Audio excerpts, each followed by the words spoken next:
If reelected, he will be a dictator on day one. And I will, quote, terminate the United States Constitution. Let us be very clear. Someone who suggests we should, quote, terminate our Constitution should never again have the chance to stand behind a microphone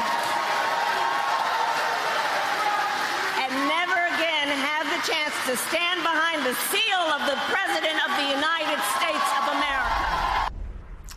Prosecutors in the House, and no one can deliver a read on a criminal like an ex-prosecutor's. That was Vice President Kamala Harris at a campaign stop in Greensboro, North Carolina yesterday, highlighting the fundamental threat posed to all Americans by a second Trump term. It comes as allies of Kamala Harris have launched an effort to boost the vice president and defend her against more vicious attacks from Donald Trump, as uncertainty continues to swirl at some levels in some parts of the party about whether Joe Biden will remain at the top of the Democratic ticket.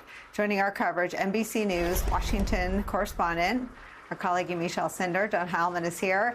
Yamiche, being Kamala Harris, this is the point in the calendar, we should say, where the vice president turns up the heat on their attacks on an incumbent president who's running for re-election. This is the point where more media start traveling with the vice president. It is often a vice president's job to be the political surrogate so that a president can still president. But this year is anything but normal. Tell me what it has been like for her on the trail. Well, she's really been put in this awkward position, but this also prominent position to really be the lead defender of President Biden in this moment where so many people are questioning whether or not he should stay in this race. And from the very beginning of what was really been this sort of dismal few days for President Biden, she was there sort of really outlining the talking points that Democrats have used now since that debate. So in the moments after the debate, I was told by a number of sources that she didn't have talking points. There wasn't sort of a roadmap for how to deal with the president's poor debate performance. And she went on and said, you know what, he shouldn't be judged for the last 90 seconds. He should be judged for the last 3 years. And it's that thesis that she articulated as a prosecutor, really prosecuting the case against former President Trump, pointing out that she thought he was a liar and the biggest threat to democracy, and that that's where the focus should be. That has been something that the president himself has repeated, but also that she has repeated. She's also been traveling to a number of states, about 6 states, including twice to Nevada just in the last few week here. And she's really been going out, calling people, calling elected officials, calling donors, calling civil rights activists, really making the case over and over again that President Biden should still remain the top of the ticket.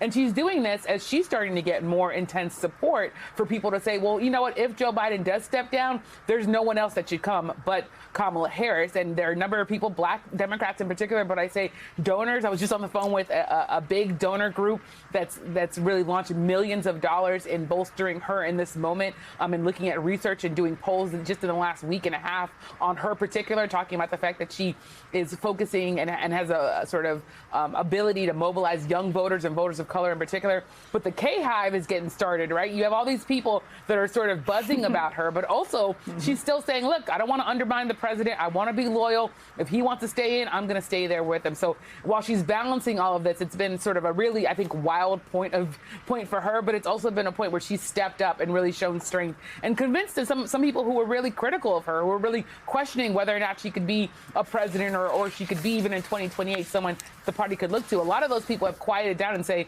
yeah, we see in her a strength that would be good for the presidency. Yeah, I mean, she is very good at this. And I remember covering some of her events, and I remember thinking she was good at it 4 years ago as well. But Trump has done so many more terrible things. He's now a convicted felon. And she is, it sounds like in some instances, crafting some of the attacks, and they are landing. And I've watched the events from the speeches to the rope line. They are connecting. And whatever happens on the Democratic side, she is delivering the kinds of attacks against Donald Trump that are not just helpful, but urgently needed if there is any chance that the ticket closes the now yawning gap in some of the battlegrounds. What is the plan for how to deploy her? Well, the plan right now for how to deploy her is to keep having her go out into the country and talk to voters directly. The Biden campaign, as well as people who are sort of bolstering and spending a lot of money, making sure that she's someone who is going to have protection from all of the incoming attacks, the increasing attacks, I should say, by Republicans who are really starting to put a target on her back as they see her get stronger. The plan is to really help protect her and help really explain to the American public who she is, her background, her history as a prosecutor, her history as a trailblazer, because of course it's not just that she was the first black vice president, but she was the first statewide black attorney general in California. She was only the second woman, from my understanding, to serve in the U.S. Senate. So she really has a lot of background and a profile that this campaign really wants to explain to the American people. And then on top of that, she's also a relationships person. So she is dealing with the internal conversations here when Democrats are wondering whether or not they can get behind Joe Biden. A lot of those times she's calling her former colleagues, because she served in Congress, to say, hey, we should stick with him. I appreciate the fact that you're saying maybe I should step in, but I'm someone who's going to ride with the president here. So she's really someone I think they're deploying both for voters, but also for donors and for people who are openly questioning, because she's also done a number of fundraisers in the last few weeks here. But I also want to point out one thing as you talk about sort of the messaging here. I wrote a story about her just a few days after the debate, and she was at a campaign rally, and she said this: one thing that's true before the debate and after the debate, these are Vice President Harris's words. She said, Donald Trump is still a liar. So that messaging that really is going after Donald Trump, she said he is still a liar. We still have to be focused on him. And it sort of underscores where her focus is and where her messaging is here. You know, John Hallman, an incumbent president, always has a hard time running for re-election. And it's impossible if it is a choice, right? It has to be a referendum on the inadequacy of the alternative. She is executing that as though that is sort of her political theory of the case. Yeah, well, yes. Although I think of that always as the opposite way, Nicole. It's like you have to take it from being a referendum on you and your performance, a up or down vote, to making it into a choice between you and the alternative. In this case, you're trying to sort of turn it into a referendum on Donald Trump. And yes, I mean, look, the things that people have, I know you and I have watched her. I've known her since I lived in San Francisco in the late 1990s when she was on the rise there, and I've always been impressed. And she always had a huge future. She's obviously, navigated the difficulties that every vice president in every administration I've ever covered, frankly, always has to navigate. And she's come through it on the other side has really grown into the office. She's obviously been helped ironically by the fact that the country was hurt by Dobbs by making that a central issue in Democratic politics. The smart move for Joe Biden was to assign her that issue. So it's given her a huge amount of visibility. It's given her a huge amount of profile that vice presidents normally don't get. And she's risen to that. And when people think, there are a lot of things to say about what's going on right now around the way people are thinking about, okay, if Biden were to step aside, who would be a successor? There's these questions around, does she deserve it just because she's his vice president?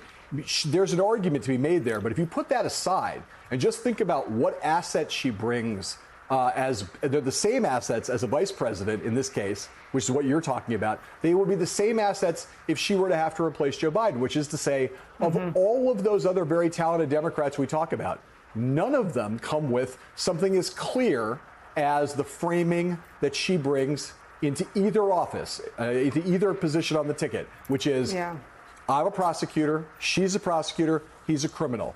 You can love Gretchen Whitmer, you can love Steve Beshear, you can love Gavin Newsom, you can love all of them. But if you had to replace Joe Biden at the top of the ticket, you would need to move fast. And one of the things you would not have for any of them would be the kind of clear frame that you have with her. Prosecutor, criminal. And she could fill that role in a heartbeat. Hey there, MSNBC fans. I'm Luke Russert, and be sure to join me, Rachel Maddow, Jen Psaki, Lawrence O'Donnell, Steve Kornacki, Joy Reid, and many more September 7th in Brooklyn, MSNBC Live Democracy 2024. Click on the link for ticket information. We will see you there.